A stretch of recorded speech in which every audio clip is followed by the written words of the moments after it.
Ladies and gentlemen, welcome to episode 0 of Null Sector. That's right. New show on Overwatch League Network by yours truly, Spyder. So, what is this show? What have I been working on? What have I been cooking up?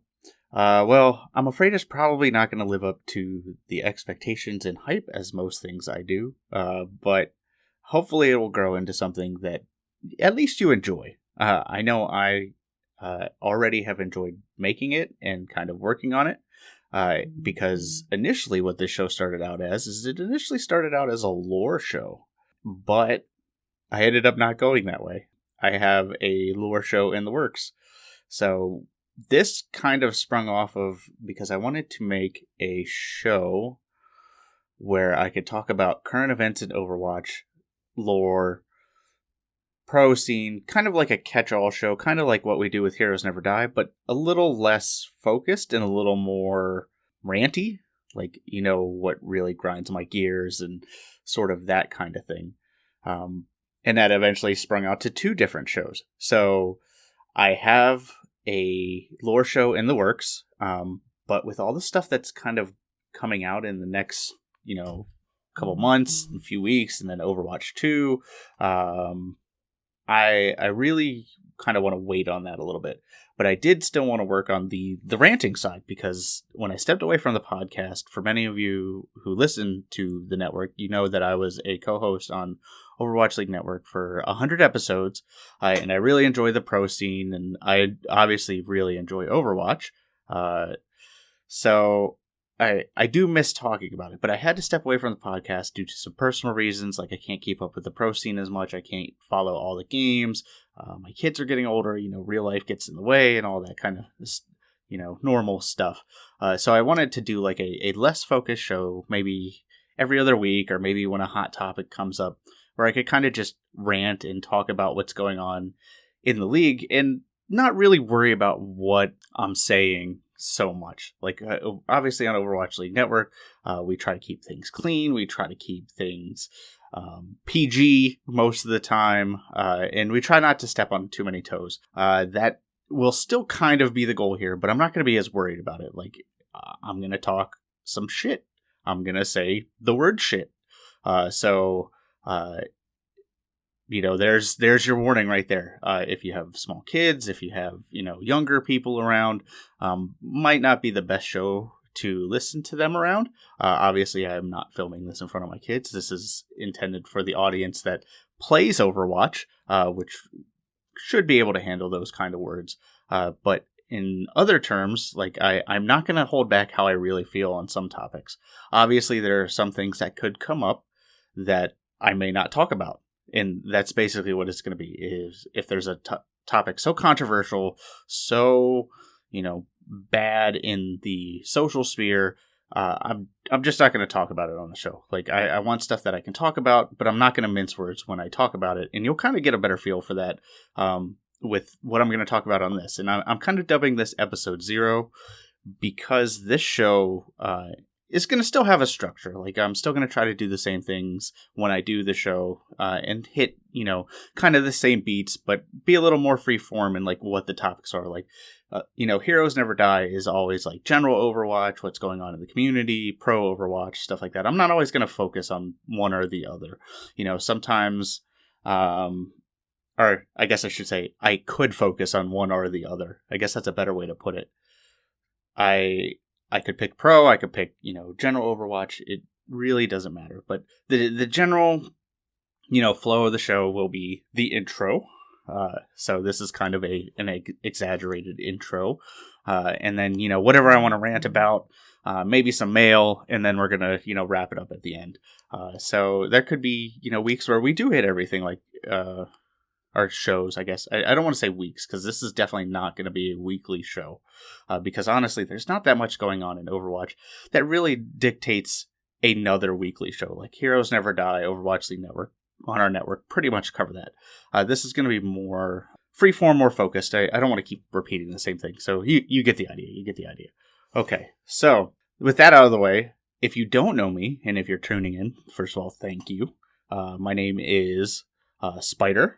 I have been doing podcasts on and off for probably the last 10 years. But I have, like I said, I did a specific Overwatch podcast for 2 years, a little over 2 years, 100 episodes.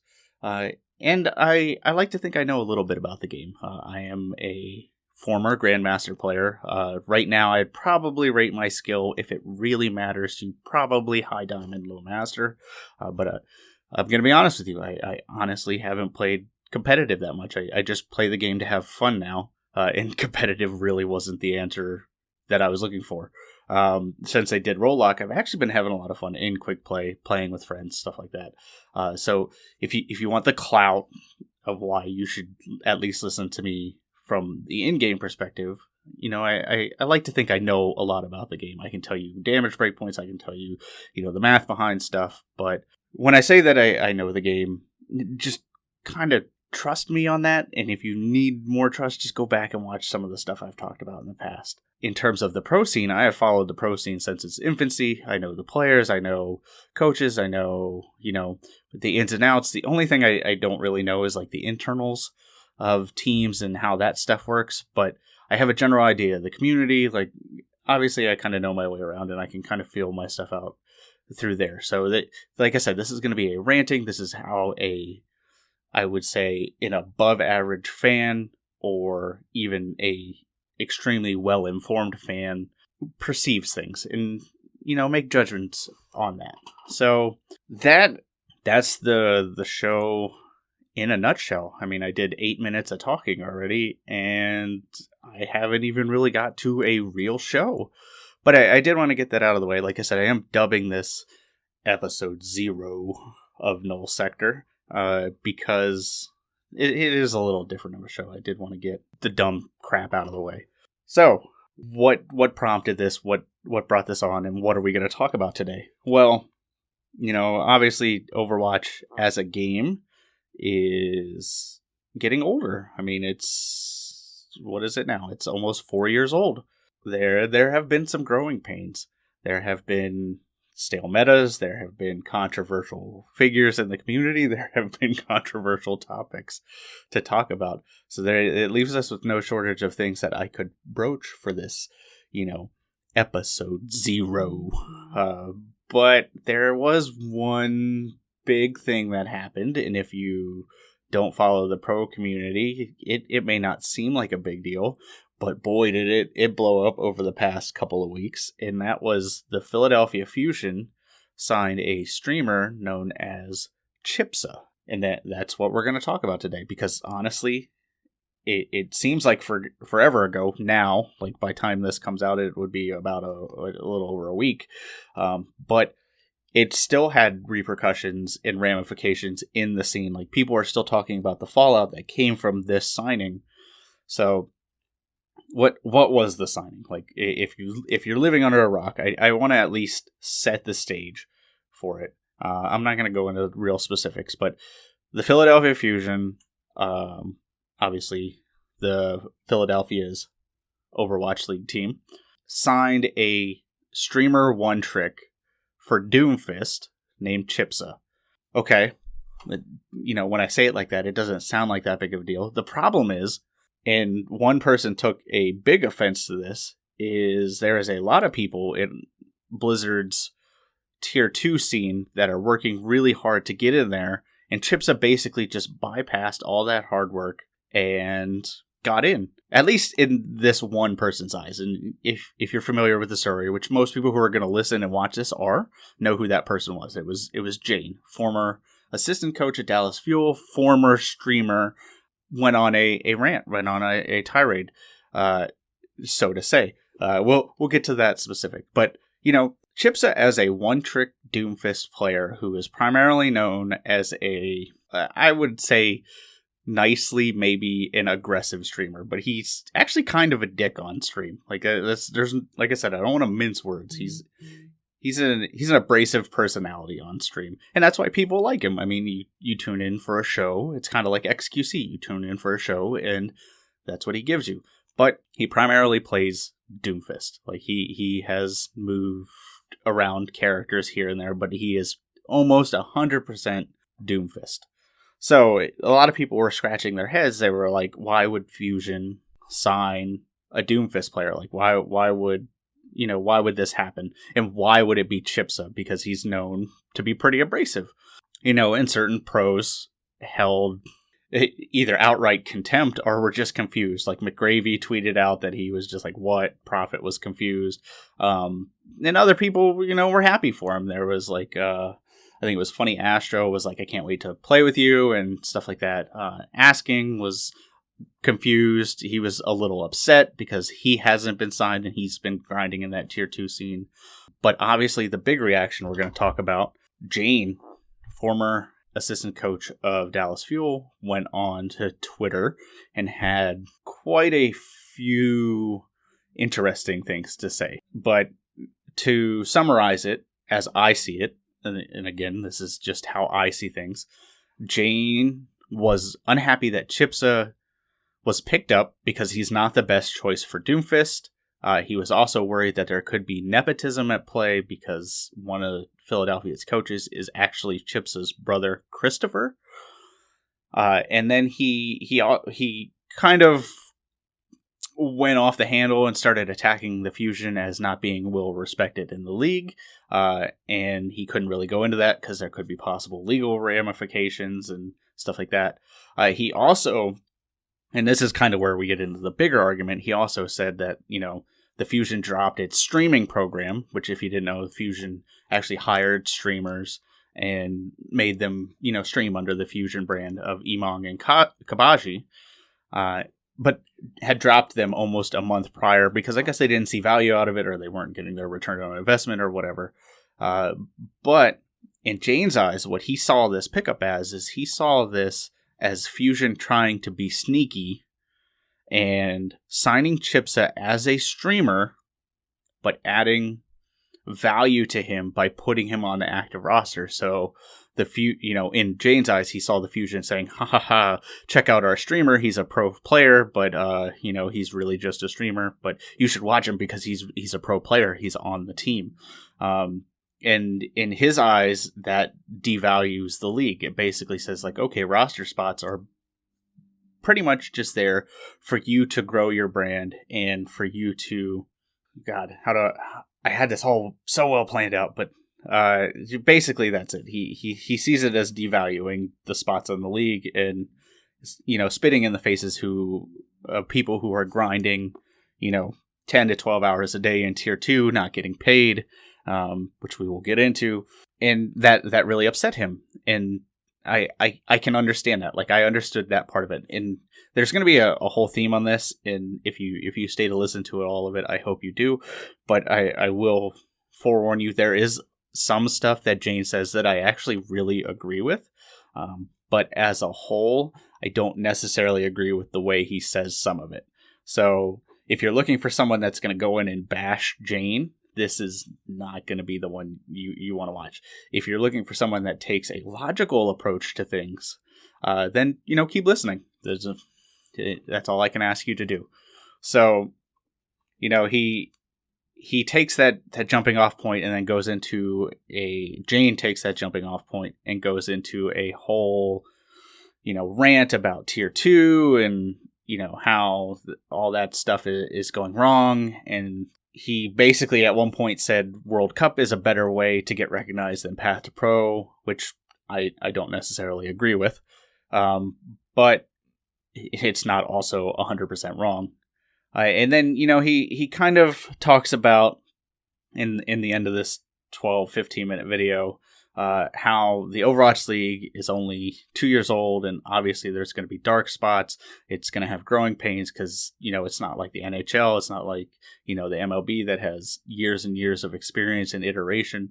So there is a dark side to the Overwatch League, and he wants to, basically point at those shady spots and have people go, wow, that doesn't look right, and then start looking into it. And he even says at one point, like, he doesn't care if what he says is factually wrong as long as people look into it. And I don't think that was the best thing he could have said. I understand the sentiment behind it. It's basically like, oh, hey, boy, that looks scary, and oh, Fusion's only paying its players in peanuts. And then they go and look and find out that Fusion is A, paying their players, but B, maybe not paying their players like they should, or, not doing their due diligence with whatever else they're required contractually. So I think that was his point. I think his point was he wants to point fingers to areas that he knows are sketchy, but it may not always turn out to be exactly what he thinks he knows. And I think if you're going to go about it that way, I don't agree with it, but I at least see the merit in that argument. So, there it was. There was Jane's big tirade, big rant, caused a lot of people to, freak out and go, holy shit, what is this guy on?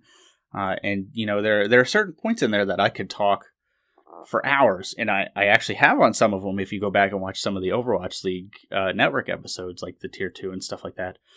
And, Jane went on Sideshow's stream later and clarified some things and cleaned some things up, and he said, obviously that was a purely reactional tweet, and not everything was the best, said the best way. But let's go through some of the easy ones really quick. Nepotism.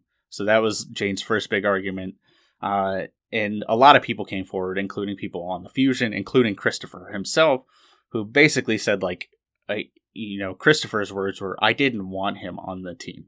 And multiple people have come forward and basically said that that's not Christopher. He would not want any of this for exactly the reason that we're going through. He didn't want the blowback from it.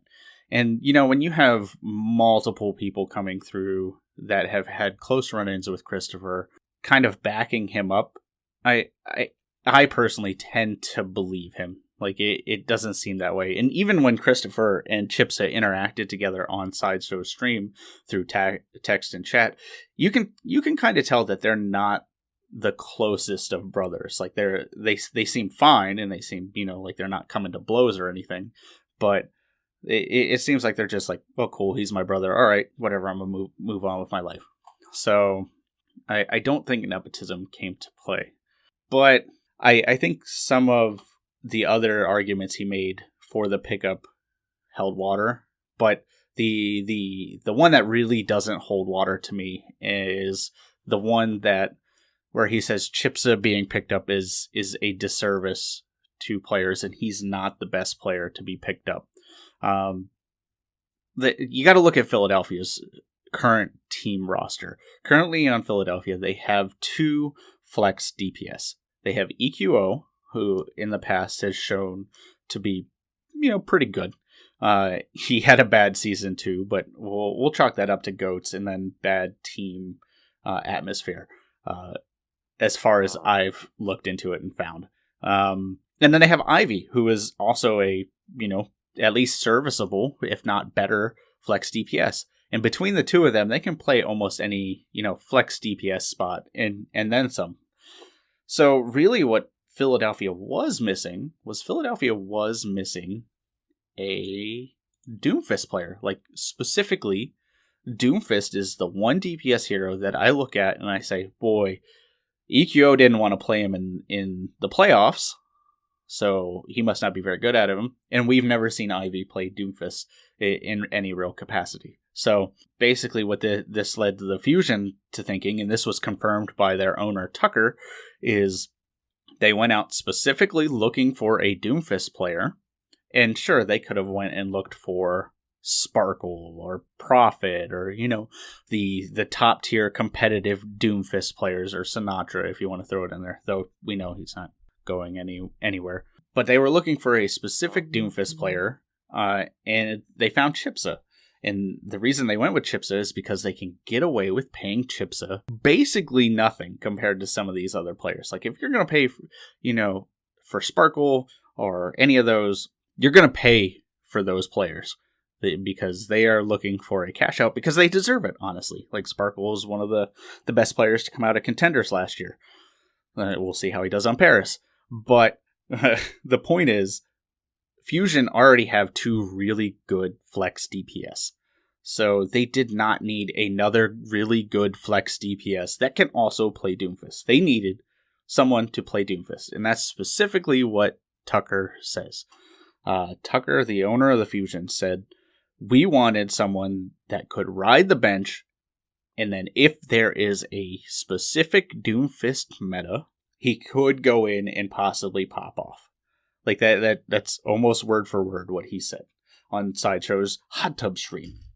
I think that is the crux of that argument. Like, stop treating him as, bypassing tier 2 and stuff like that, and getting angry about that. Sure, that's what happens, but this was a really specific circumstance in a really specific way that, he got signed. And this is not indicative of the system as a whole being bad. The system as a whole is bad, but this is not, showing signs of that. This was just a really weird situation. But like I said, the tier 2 system, the open division system, is really, really bad. And this is kind of where Jane pivoted a little bit, and he started making a little bit better of an argument, which will be basically the second half of our discussion. So take that, put it in a box. We'll get back to that one. So the last argument that I kind of want to get out of the way is he sees Fusion as picking up Chispa as a streamer, but putting him on the active roster with no inclination to ever play him. They basically just want him as a streamer, but they're adding value to him by making him a quote unquote pro player. Okay, this is correct in a way, but stupid. And I like Jane. I enjoyed his content when he was a content creator. I actually think he's really smart in terms of Overwatch, but this is stupid. This is a dumb argument. If that's what Fusion want to do, then okay. That's what they want to do. If a team did that for all of their players, they would go under very quickly. Like their return on investment would be so far negative that regardless of how popular they were with, the community, they would not last very long. And they, most likely wouldn't win. We've seen streamer teams in the past do horribly. So, in terms of that argument, I don't think he's right. Now, the other part of that one was, them signing a streamer onto the roster devalues the league as a whole, making roster spots more for like clout chasers than pro players that deserve it. And this one I could understand. Like Jane went on to say like he was an idealist. He wants the top competitive people to be in every spot so that they work their way up from the ground and then they get scouted and all that stuff. Because he, in his eyes, he wants to make esports like a legitimate entertainment venture.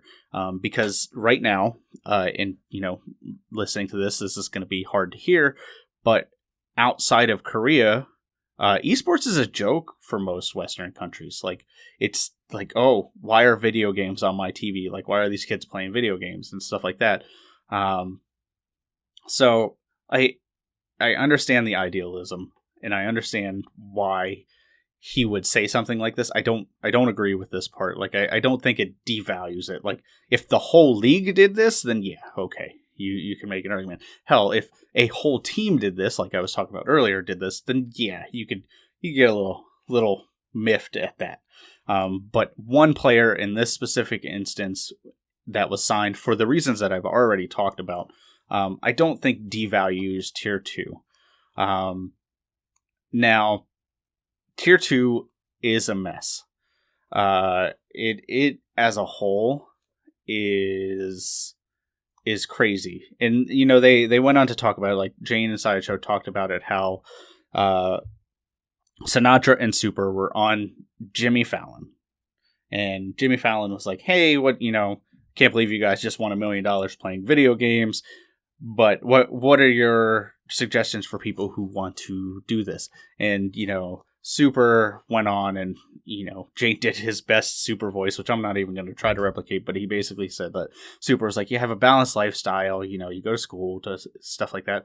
But immediately, and I saw this interview live, but immediately Sinatra jumps in and goes, yeah, but you got to play the game a lot. Like, if you're not grinding like 10 hours a day, you're a bitch and you're not going to make it.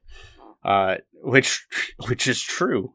So what this led to a very deep, very long discussion that pivoted away from Chipsa and started to focus on Tier 2 and how, Tier 2 is such a shit show right now, and how Open Division is even worse. Like, it's so sad that the Fusion signing Chipsa caused this big of a stir, because there are so many players in Tier 2 that should be in Overwatch League that aren't, and there are multiple factors to that. But, the busted path to pro thing was, I think, Jane's real root with this issue. Like, the nepotism and the initial React Andy and stuff like that, I think was just him trying to figure out a way to channel his thoughts. And it eventually led to the crux of the issue, which is how deeply upset Jane is about how poorly the Tier 2 and Tier 3 and, collegiate scenes are doing. Because, and he eventually got this out. He said, at least in traditional sports, you grind away, you go to college, and if you don't make it, you at least have a safety net because you have some transferable skills. But right now, kids are spending, hours and hours and hours playing these games, sacrificing school to try to live out their dream. And then, even when they try their hardest, they don't make it. And then, they're sitting there with no transferable skills, having played a video game for 10 hours a day for the last 3 years. And this is the part of the argument where I have to, kind of agree with him. Like, this is a currently busted system that multiple players in this off season got royally screwed over. Look at Elk. Elk was one of the best Western support players, I would say, in the in any league. He fully deserves to be on an Overwatch League team. He is that good. He was part of Fusion University when they were the most dominant team in Contenders history. And if you don't know why they were that kind of speaks to this whole point. But, this whole system is so bad and so mismanaged and so I don't even know, so underperforming, I guess. But the fact that, Jane is this upset and he started pointing fingers and stuff like this, I think this is what I really wanted to talk about. So I'm going to take a quick sip of water and then we're going to finish this conversation. All right. So busted Tier 2, busted Tier 3, terrible system that's currently in place that has failed many people over the last couple of years. Is what Jane was kind of talking about with Sideshow, and like I said, I think this was the core crux of his issue, and one of the biggest ways to fix this would be to institute a players union in the Overwatch League and players. That would help in so many ways that but I think what Jane was getting at was 100% right here. The infrastructure right now is so terrible in esports, Overwatch League included, that Sideshow actually compared it to winning the lottery, which wasn't too far from the truth. You could be a great player, but unless you know someone in the league or someone around the league, or get in at the right time, it's going to be hard to get in.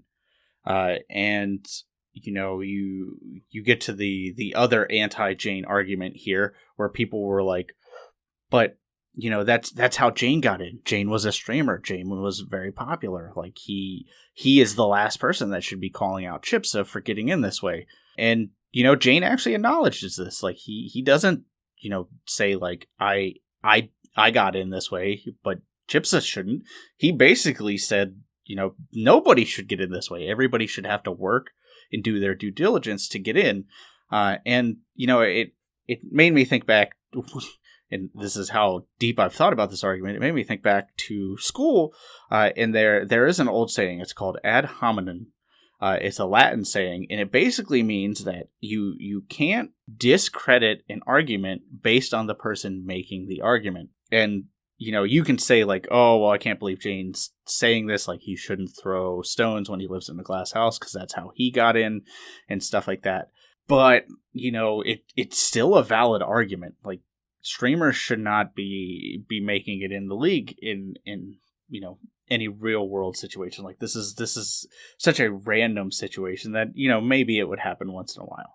But players that are in the lower leagues that deserve to be in Overwatch League should be making it in before these streamers or these people that just know someone, stuff like that. So that, that for the people that are arguing against Jane on that point, I get it, but he's still making a valid argument. Like, he's still saying like nobody should get in this way. So, looking at that, looking at the whole thing, looking at it, basically what it boiled down to is Jane wanted a better tier 2 scene, and this leads us into our busted tier 2, rant, essentially. And, I said I was going to get onto that, and then I got back onto Jane, which is going to happen. Like I said, this is going to be kind of ranty, so it might be a little all over the place here and there. But, at the end of the day, Jane's heart was in the right place for this.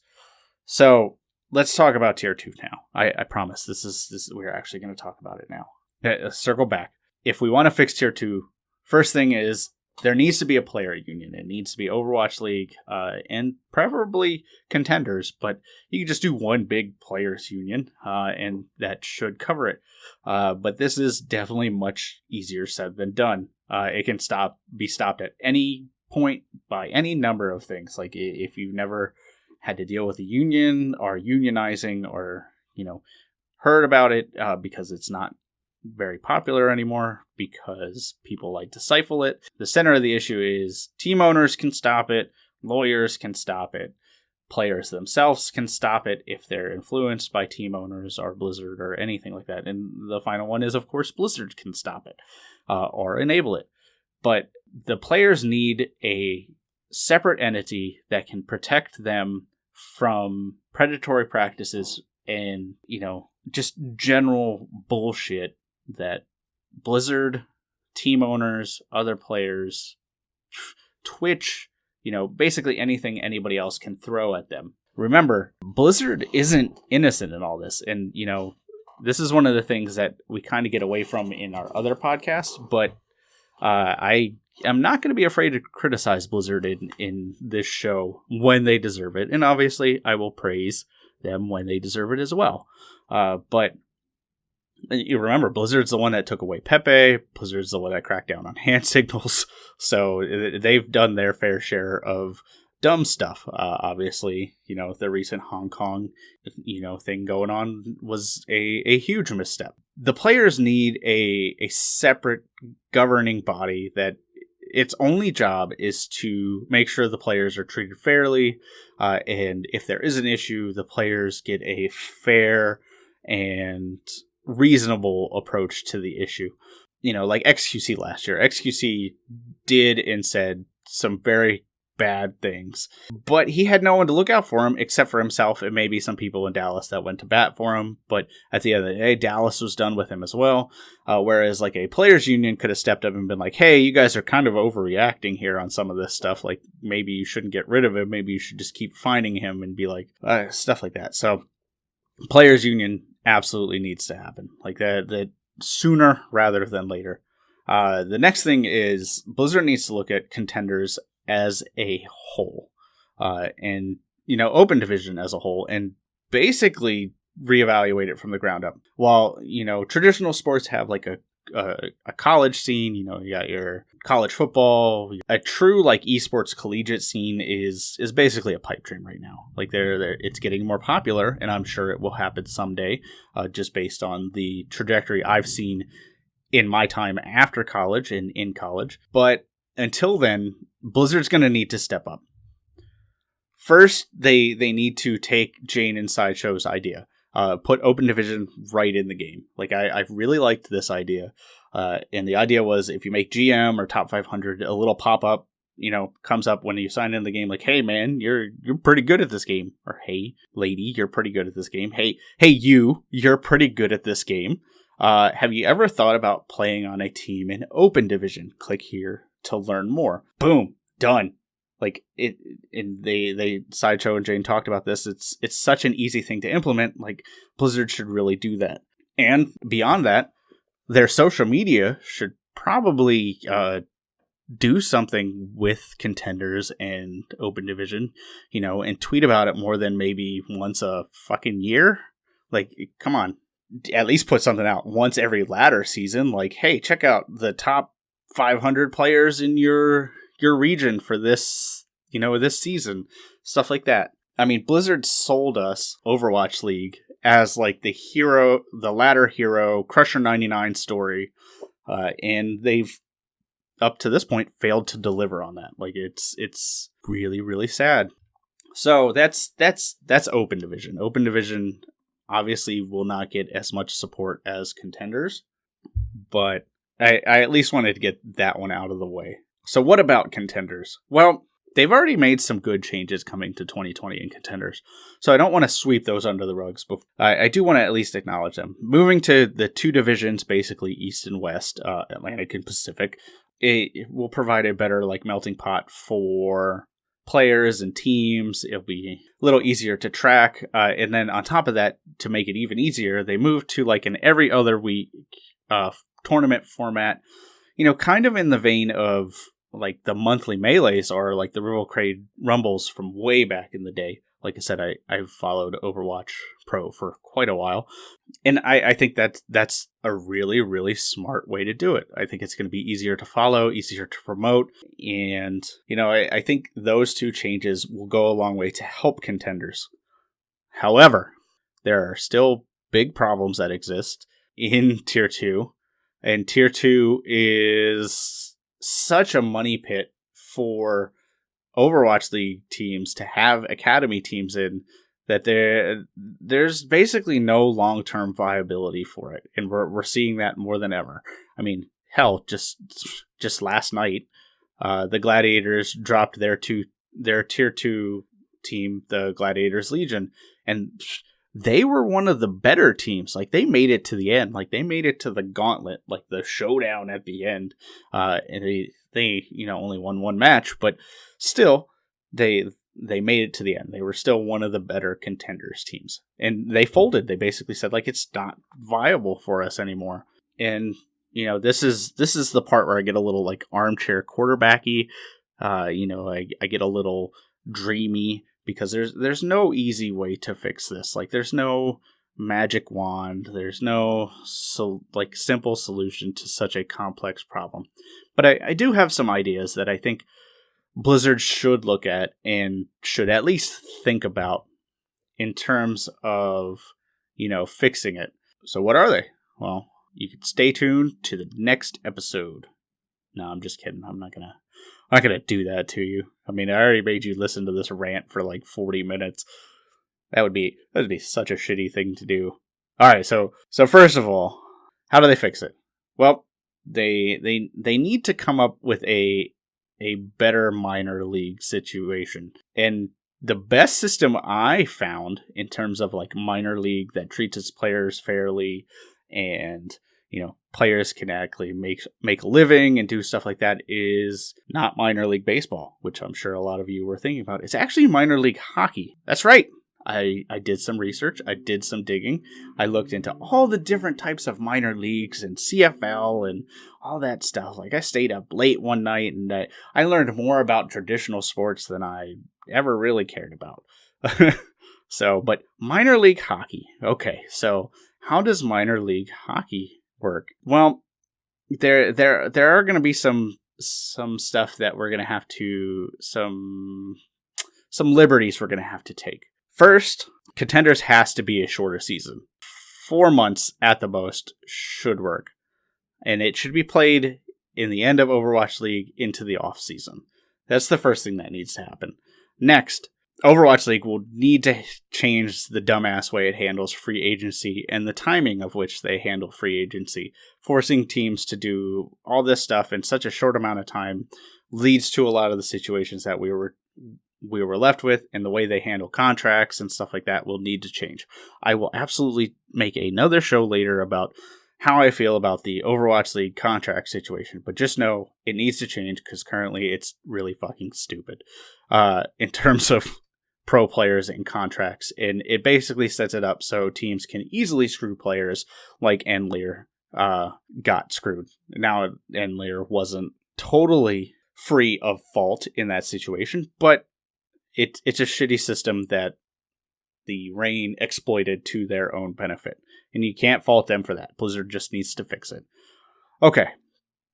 So, change the dumbass way it handles free agency and the timings. So, how would it work? First, no Overwatch League team gets an academy team.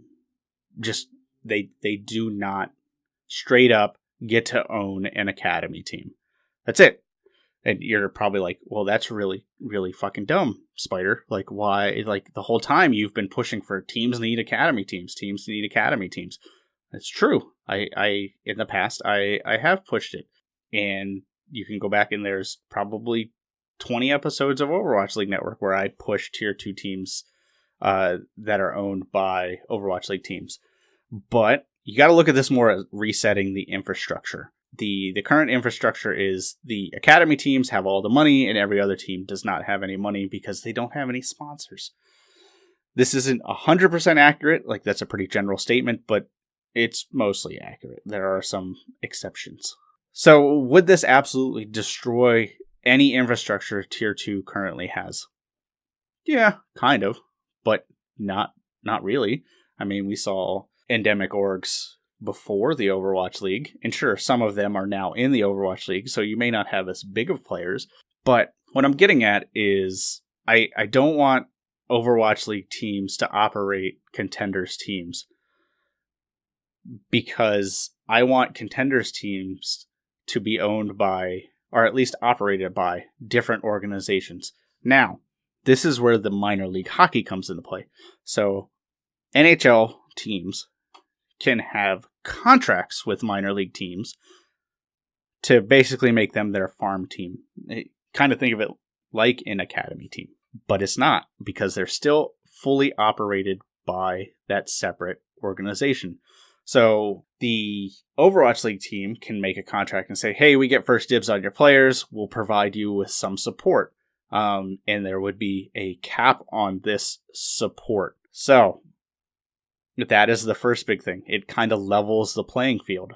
It also means that the outside organization, the organization that now owns the Tier 2 team, really only gives a shit about the Tier 2 team. It's not an Overwatch League team that gives a shit about an Overwatch League team, but also has a Tier 2 team in case they need players randomly.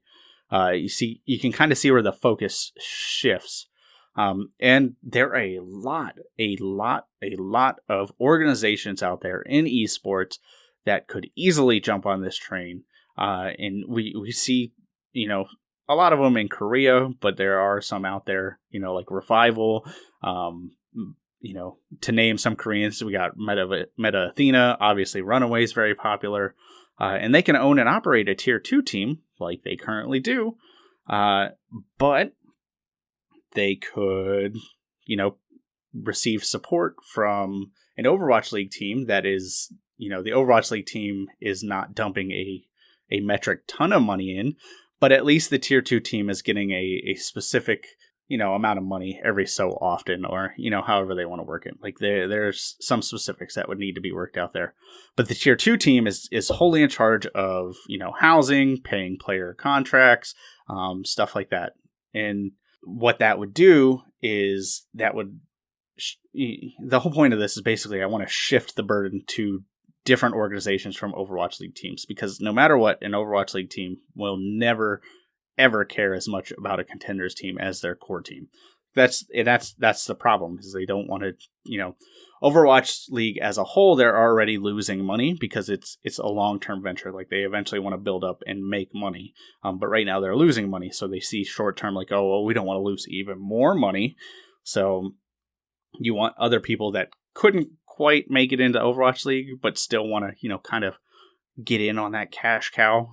They could jump on the tier 2 train. And what this would do is, coupled with the shorter season and stuff like that, is the tier 2 teams could pay the players, like a minimum salary. Like, and this is like the big problem with tier 2 is players don't even get paid, or if they do get paid, they get paid in BlizzBucks or, stuff like that. So with a short season, it shouldn't be too much to ask for a tier 2 team to pay, players at least $6,000 for the season, not for the year, not for, voice broke there. Okay, not for the year, $6,000 for that 4 months of work. And if they want to extend it, if they want to, go beyond that, make them a streamer, whatever. So, but $6,000 per season minimum is really good. I mean, you think about your high school job, you think about your typical college job, that's better than the average. And what that does is that frees up players to work the rest of the year doing something else, stream, grind, whatever they want. It's like a summer job, man. That's kind of what I want to move this to. And there will always be arguments against, well, then they're not really pros, or, then the competition will go down if they're not practicing in the off season. There's still going to be people that practice in the off season. There's still going to be people that grind. There's still going to be people that, go on ladder. But what this does is this forces the teams to pay a minimum while also putting some responsibility on the people that are actually trying to get into Overwatch. And, granted, a lot of these are kids and stuff like that. So making $6,000 for 4 months and then going back and, living with their parents and going to school and stuff is just kind of like a bonus. There will be fringe cases where, the guy's like 20, he's been out of school for 2 years, living on his own, he's grinding to play Overwatch, and, $6,000 will help, but it's not, at the end of the day, going to make a huge difference. So, with that out of the way, what does that mean for the people that own the team? Because you're like, well, this sounds all really good, but, the people that own the team are going to want to make money, right? Well, that's where the minor league hockey thing kind of falls off a little bit, because at least in minor league hockey, you can sell merch, you can sell, you can sell merch, but you can sell tickets, like, to sporting events. Obviously, that is not going to happen on an online tournament, but you can sell merch. What I just screwed up there. You can sell merch. You can build a brand. Obviously, Runaway has done this very well. You can sell any number of things. Like, imagine teams raffling off like one-on-one coaching sessions or one-on-one play sessions, or, come buy a raffle ticket and, get a chance to play on our team for like an hour or something like that. There's so many stuff that teams could do to make money here and there, and people that are really interested could go into it. Like, obviously the raffle thing's kind of dumb, but it's just one of the ideas that they could come up with. Like, there's so many ways that teams could recoup that cost very easily, or at least not easily, but at least do things to recoup that cost. But Blizzard needs to start putting money into tier 2. Like, if Blizzard wants to make sure the Overwatch League lasts 5-10 more years, they're going to need to foot the bill on some of this stuff. So Blizzard needs to set up something like, hey, if you operate a tier 2 team, we will give you X amount of money for the first year or something like that to get your feet off the ground. Like, and obviously it wouldn't be 100%. Like, you wouldn't have people like me being like, hey, where's my free money? I want to run an Overwatch League team, and then run it like crap because, I'm probably not the best GM out there. We should hire Slasher. At least make it worth their while so they can go in and say, look, it's still a risk, but it's not as big of a risk. And Blizzard has the money to do that. And, obviously over time that would get less and less, or Blizzard could do that less and less, or you can make it for like a first year type of thing. But Blizzard needs to step in and foot the bill for that one. They have the money. It's not a big deal. And if they have trouble selling investors, just be like, hey, you invested this much money in Overwatch League. If you want to see it succeed, we need to start putting the ground under its feet before it crumbles. So the logistics are out of the way. What easier steps can Blizzard do to, at least in the meantime, before they do a full system reboot, do to make contenders a little better? Okay, so the games themselves need to have all POVs. Now, obviously, you're not going to get like a season ticket type thing or all access or whatever they call it for Overwatch League, but they've shown that they have the technology to at least save replays on their end. So they need to bring that to us. Like, they need to bring the replay save system to us so that pro players, or these contender players, can save their POV and redistribute it to scouting and whatever else. Their YouTube channels would basically grow their own brand. The core podcast with casters and stuff like that is fine. Like, we like that. People enjoy that, but you need to make the games available for the players themselves to, go back and, show off their POV. Like that's a big thing. Because if a player can't show his POV, no matter how good of a contender season he had, it's going to be really hard to showcase himself to other teams. And it seems like such an easy thing for Blizzard to do. Like, just give us savable and movable replays.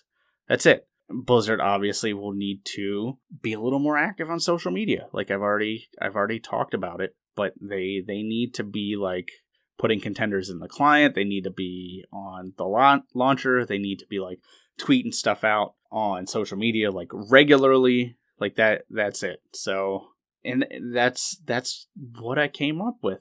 So, this was quite a rant. I mean, there was a lot going on here. I talked for almost an hour straight, but all of this started when Jane went on that rant for Chispa getting signed. And I've said it multiple times, but I think Jane's heart was in the right place. I think he could have delivered his message much better, and I think some of his arguments were either really weird or just dumb, which could just be the reaction of a guy who was just baffled at the time. But I think Jane wanting to improve the tier 2 scene is a noble goal. I think that him going off and thinking that Philly's signing him as a streamer and glorifying him as a player, okay, sure, whatever. But I don't think that's the issue. I think the issue is tier 2. I personally think Chispa might see playtime, but I think it's in that specific instance they mentioned. I think as long as Doomfist is super popular, maybe he'll get to play. If not, he's going to be a bench boy who streams. And I think that's what the Fusion's plan was all along. To round out this show, I think you need to look at Chispa like a goon in hockey. He may see some playtime, but it's only going to be in the really specific instance where the Fusion want to punch someone in the face.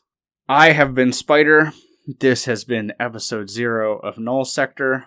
Stay tuned because it's only going to get better from here.